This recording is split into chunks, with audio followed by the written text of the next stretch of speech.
Hi everyone, it's Anthony over at Life Rooms here. I know we're all feeling a little bit vulnerable, a bit isolated at the minute, looking for things to do at home. So what we've done is we've put some cooking videos together for you. So I've done some recipes and things. We're working with fresh and dried ingredients, all things that you can get hold of. Nice, cheap and easy. I want you to get everybody in your household involved. Let's get everybody going and we're going to do some really good cooking. All the ingredients and recipes and everything and the methods will all be on our website, www.liferooms.org. So get on there, let's get cooking and let's go.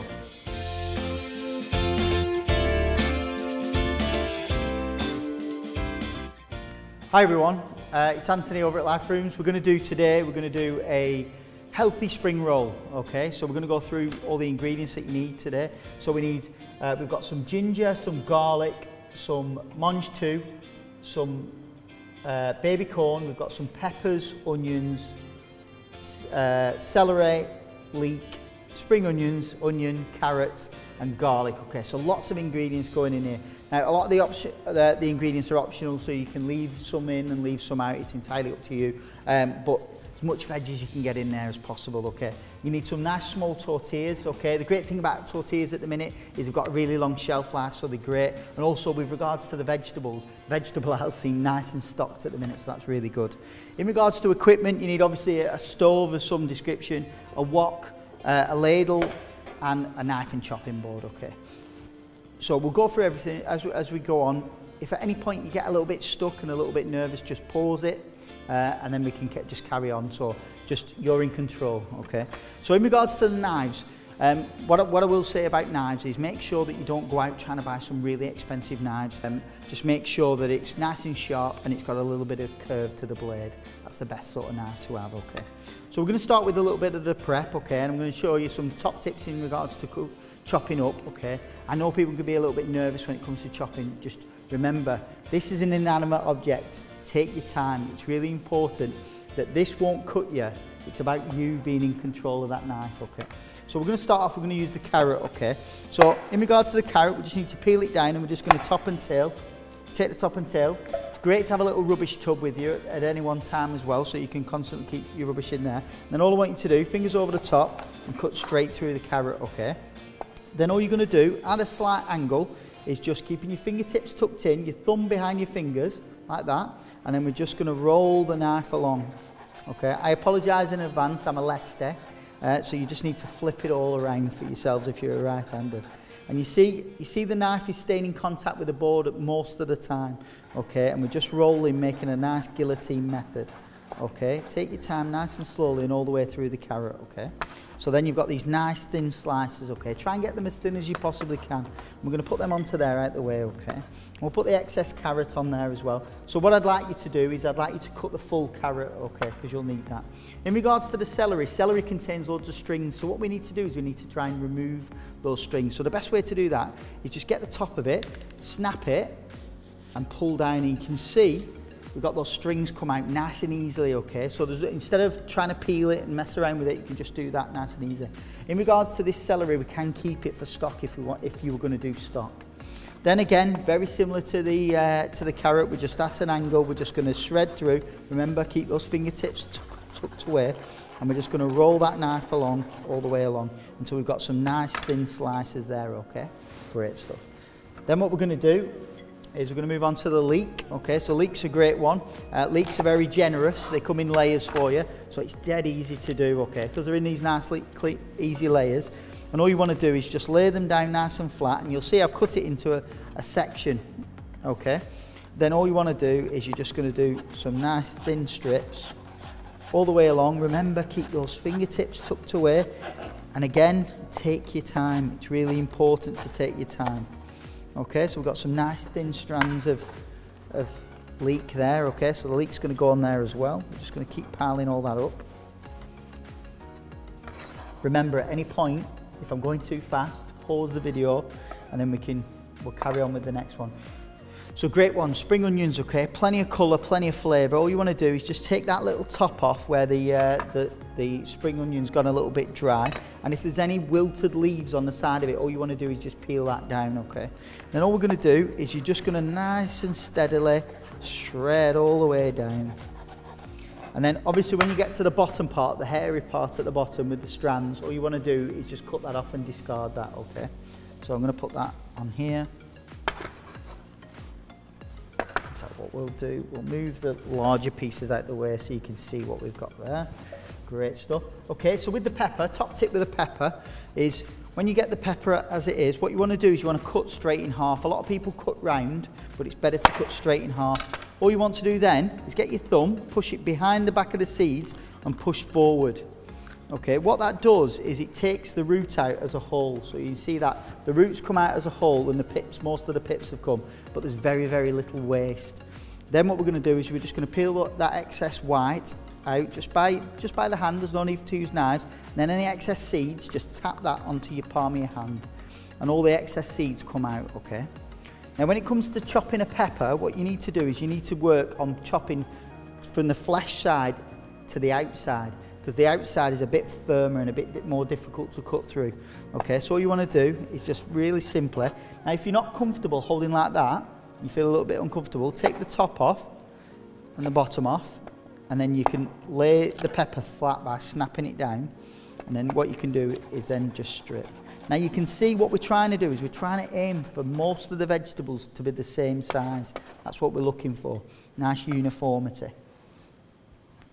Okay, so we've got the mange two, very, very simple. All we're going to do is just really quickly shred through that mange two. Just put it in piles or do it individually, it's entirely up to you.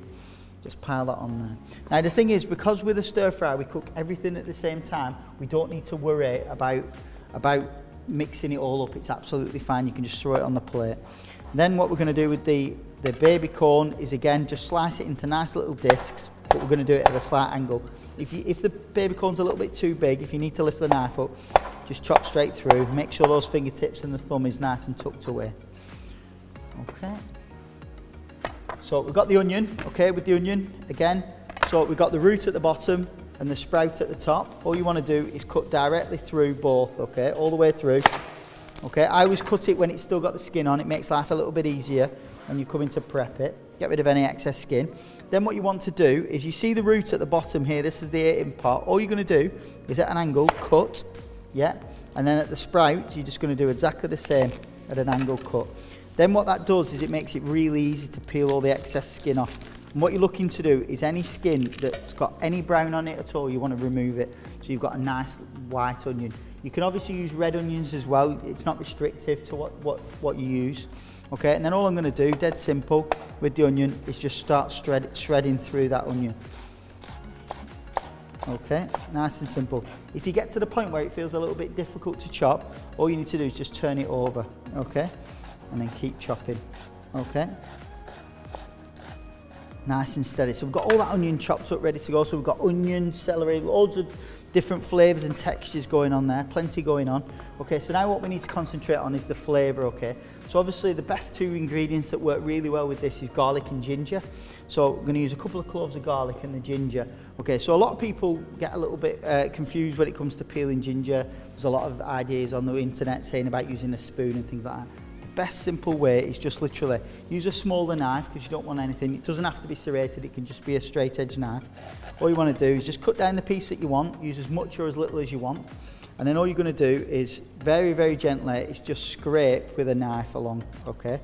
And then you're just going to peel each section of the brown skin off, okay? Just getting that off. Now, if you want to, what you can do is you can keep the ginger peelings, put them in a little bit of warm milk, and it makes a lovely ginger tea. You do need a bit of sugar in there as well, though, but it's nice. It's a nice little soothing ginger tea. Okay, so I'm going to put that one to one side. With the garlic, all we're going to do, oh, so run away. What we're going to do, give it a little squash with the palm with your heel of your, with the blade, back of the blade of the knife, and then with your palm, just down like that. And all that'll do is allow you to peel the garlic relatively easily. So just that excess skin. I'm going to emphasise this enough. If you've got a garlic peeler, throw it in the bin. Sorry, a garlic crusher. Get rid of it. You don't need it because it takes longer to clean than it does to crush your garlic. So the best way to do is this. So I'm going to show you. All you want to do is get your garlic and you just want to roughly chop through. Okay? Just nice and roughly. You're not doing anything complex. Just chop through a few times just to get rid of those big pieces. Okay? And then all we're going to do, dead simply, 3 fingers on the side of the knife, and you're just going to crush. Oh. Then drag it all back together, same again. If you feel like you need to chop through again, just do. Yeah, and then the same again, run through. And then you've got the garlic puree, okay? Nice and simple, onto the pile, here we go. Get all that excess. So with the ginger's got a load of strands running through it. So what we need to do is we're just going to chop through and try and break up some of those strands. So really go through it quite a few times. Try and chop up and break up all those strands. Break them all down. As much as you possibly can, just to break up all those strands and strings. Bring it all together. And then just the same as we do the ginger. You see how we've got a lot of juice comes off it as well. That just means it's nice, fresh, good ginger. Great thing about ginger and garlic as well, it lasts a really long time in your fridges, guys. As long as you keep it with the skin on all bundled up, it'll be absolutely fine for about 2 to 3 weeks without any issues. So there you go, that's in you go. So that's all the fresh ingredients, all prepped, ready to go. One optional extra is the chili pepper. Okay, so if you want to put a bit of heat through there, just use a little bit of chili pepper. All I'd recommend you do is just chop it straight away. Don't take any of the seeds out. If you want to take the seeds out, you can, but just chop it straight through and then literally just run your knife through a little bit more. Top tip with your chili, okay, don't touch your face or anything like that once you've chopped a chili. Last thing you want to do is get that spice or heat in your skin because it burns away, okay.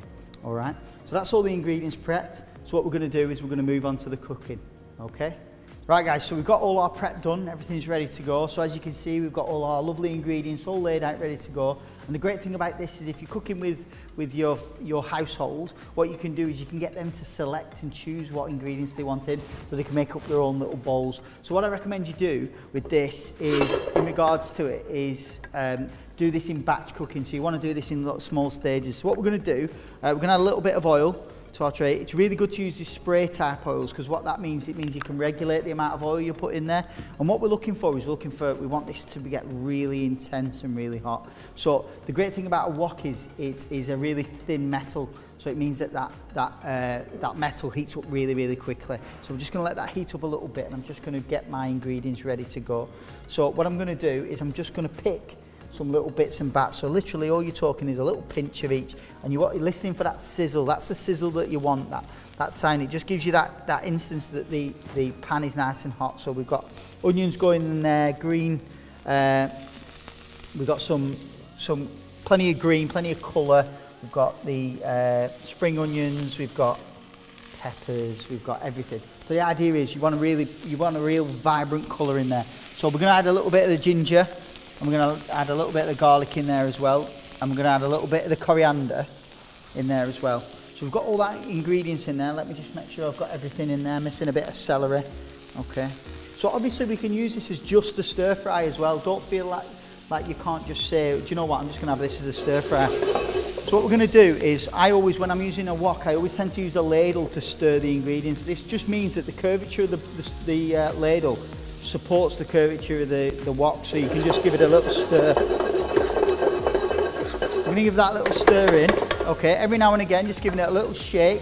And what we're going to do is a nice pinch of pepper, nice pinch of salt. As well, if you want to mix things up a little bit, you can add a little bit of 5 spice in there as well to give it that little authentic flavour. And again, don't feel tempted to be doing where you're trying to throw all the ingredients up in the air, doing where you're trying to get the wok to go as high as you can and throwing it all up. Okay, just take it easy, step by step. If you are going to try that, just try and control where it goes. Okay, and what we're looking for is looking for the vegetables to soften slightly. Once they soften slightly, that means that they're ready. And once they've done that, so I can see my ingredients are starting to soften, I'm going to add about a tablespoonful of the soy sauce, okay? That lovely soy sauce, it's nice and salty, and it adds a little bit of sauce to it, so we've got all that lovely ingredients there ready to go.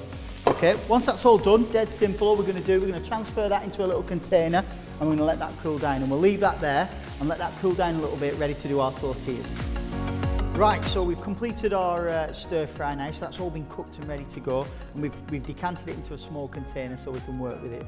So that's all ready and it's cooled down a little bit. It doesn't matter if it's not totally cooled down, but it's cooled down a little bit. So what we're going to do is we're going to use these tortillas. So like I said, these tortillas, really long shelf life, so they're really good to have in the cupboard.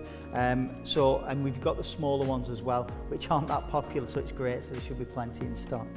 So you can either use for this, you can either use whisked up egg, or you can use milk. I'm going to use milk for now. Now, I understand at the minute with the shops, sometimes your eggs aren't available, sometimes the milk aren't available, so you can use either or. Worst case scenario, you can use water for this.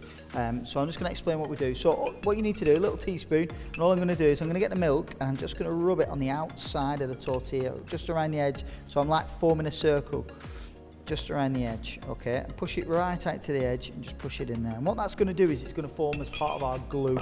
Okay, so what you want to do is you want to get the filling, okay, and I'm just going to put that in the centre there, okay, just a couple of spoonfuls there, and I'm just going to try and centralise that a little bit.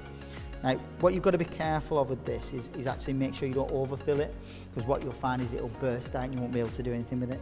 Right, so all you want to do with this is you're just going to push both sides over like that, so folding it over, and then what we're going to do is you're just going to take the top and you're going to roll it in. And you're going to pull that ingredients back inside. So we're just going to pull it back in, tucking it in, and then we're just going to roll it over, okay? So it's a little bit like a little chop suey roll almost, okay? So that's in nice and neat. And what you want to do is you want to let that rest for a little bit. I'm just going to show you one more really quickly, just so you know. So there you go, same again. What we're going to do, spoon around the edge, the milk, yeah, around the circle. I'm just going to brush that milk along with the back of the spoon. If you do have a pastry brush, that is helpful, so you could use a pastry brush as well. I'm just going to use some of this ingredients. I think we can use all that last of it. We'll just get that in there and just move that to one side. And there we go, we've got all that lovely ingredients. And you can see it's got nice vibrant colours because we haven't overcooked it. That's the important thing as well. So all you're going to do, again, push either side, folding it over, and then we're just going to fold this side over. We're going to grab that ingredients and pull it back in. And again, we're just going to force that side, force them in. It does take practice, this, guys, so don't worry too much if you don't get it first time. And then we have these nice, neat tortillas, little spring rolls. So what you're going to do then is get your spoon, and then you're just going to rub that milk on the outside to get a nice coating on the outside. What that's going to do is it's going to make it go nice and golden brown. So it's a bit like when you do a scone, like a milk scone, and you put the milk on the top to give it a nice glaze. What we're going to do, we're going to pop these two in a greased tin, ready to go, and then we're going to pop these in the oven. So that's in the oven there. Okay, now we'll do a blue pizza moment. Here's one I prepared earlier. So we've got two that we prepared just a little bit earlier, and then all I'm going to do is I'm just going to show you. So I'm going to put one on here, and I'm just going to show you inside. Cut nice and gently all the way down. And there's that lovely filling in there, plenty of flavour and colour in there. Okay, and then obviously we can serve it with a little bit of soy sauce for dipping with. Okay, and there you have it. Spring rolls, nice and easy.